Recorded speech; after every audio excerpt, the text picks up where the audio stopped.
Hello, my lovely anatomists. Michelle Glass here, and thank you so much for joining me for this last instructional video on digestive system. In this video, we'll be looking at those structures that are best seen from models. So starting with the oral cavity, we can see quite a few structures that we've already labeled. So I'll just highlight those that are new for us. So we can see the very bottom portion of the soft palate that hangs down into the pharynx. We have what's called the uvula.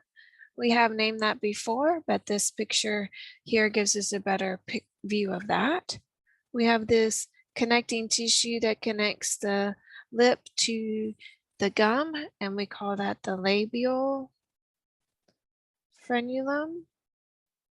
And then we have a connecting tissue underneath the tongue called the lingual frenulum. And this diagram here, we're looking at salivary glands. And these glands are going to be paired. So it doesn't mean that we will see a left and a right, although in this diagram view, we're only seeing one side. Underneath the tongue, we have the sublingual gland. We have under the mandible area here, submandibular gland. And then here we have the parotid gland. Notice that you have ducts connecting the glands into the oral cavity. So we have collectively all of these here sublingual ducts. We have the submandibular duct, and we have the parotid duct.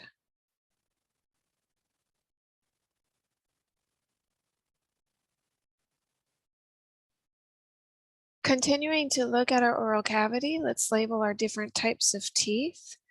So here we can see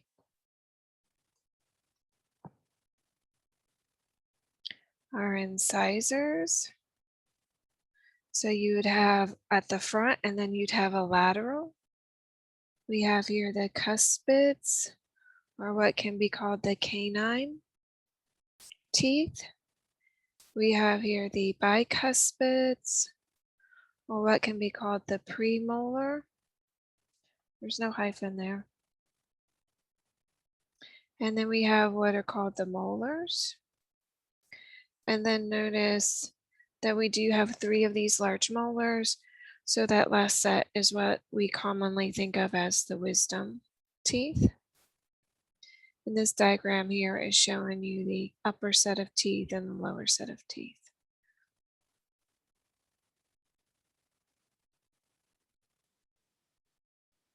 Taking a look here, this is like a generic view of the GI tract, looking at the kind of overview organization. So if we start with the innermost layer, we have the mucosa layer. The very next layer that we see is called the submucosa. The very next layer we can see is the muscular layer. And then the final outermost layer is called the serosa.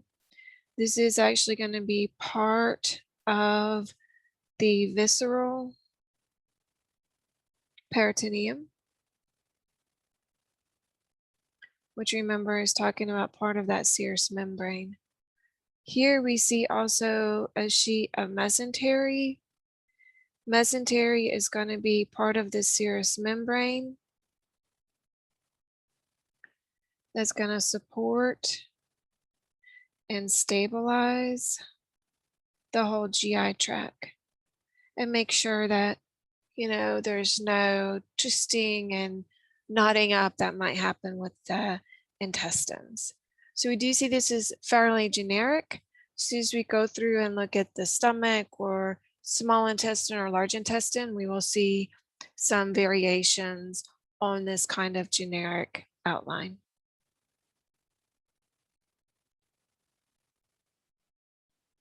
All right, so we just mentioned sort of the overview of the tissue of the intestinal tract, and we said that there are variations that exist.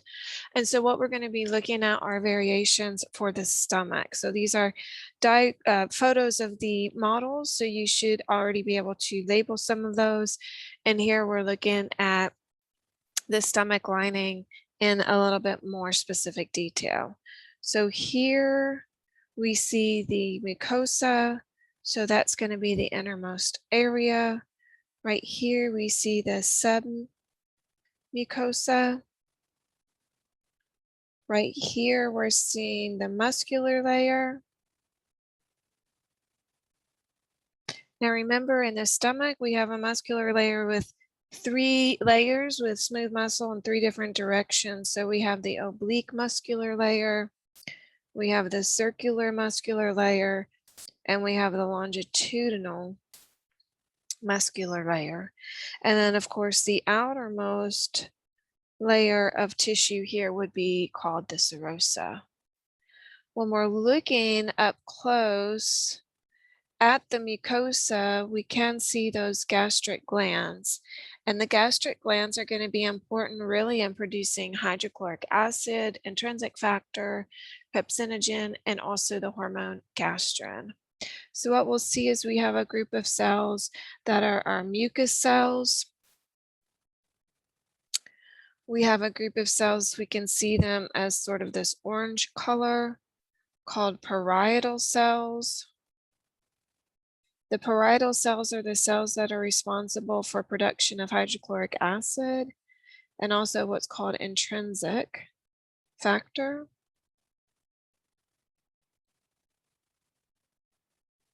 And then we have this kind of pinkish colored cells are called our chief cells.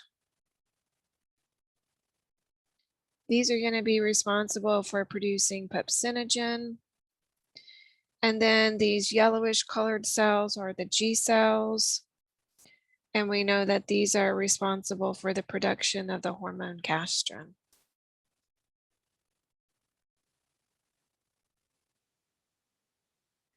Let's take a closer look here to the small intestine. With this diagram here, we can see the different regions color coded. So we see this bluish region is the top portion, which is the duodenum. We have here the jejunum, and then we see here the ileum. Looking at the jejunum, we see the folding, which we can refer to as the plicae circulaires. So these are those kind of permanent transverse folds that we see, especially in the small intestine. So here we're looking at the mucosa. Here we have the submucosa.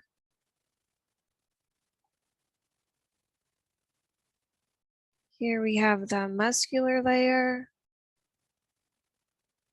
And then here we would have the serosa. So again, mucosa is the innermost and serosa is the outermost. Taking a look here, we see the villus, which is singular. Villi will be the plural form of the word. We see this structure here blown up, and we see that there is a lacteal found in each of these villi. The lacteal is, of course, a lymphatic capillary, and remember, this is how we get the absorption and transport of our lipids from our diet. You can also see on the cells of the villi, of that epithelial cells there, we can see what's called the microvilli. So these are the extensions of the cell, increasing surface area. And we talked about them also as forming the brush border. We can see also here what are called Peyerpratches. These pyre patches are going to be examples of lymphoid nodules. So remember we talked about mucosa-associated lymphoid tissue, or the MALT, when we talked about the lymphatic system. And then here in this blown up picture, we can see intestinal glands. So these will be important in any production of enzymes or mucus or hormones that might be produced here.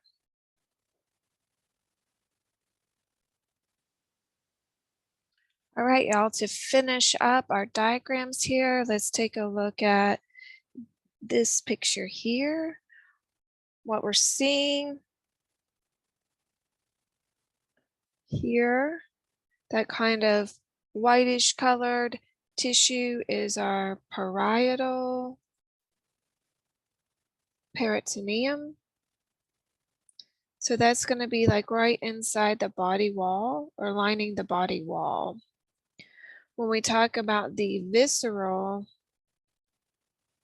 peritoneum, let me do a better job of writing that out. Remember here, we can just basically see this is the layer of the serous membrane that will directly cover the organs. We can here basically just say see that serosa to better understand that. As we look at this diagram over here, what we're really seeing is a picture of those mesenteries, this thin transparent tissue that's really important in helping to stabilize and anchor the digestive system tract.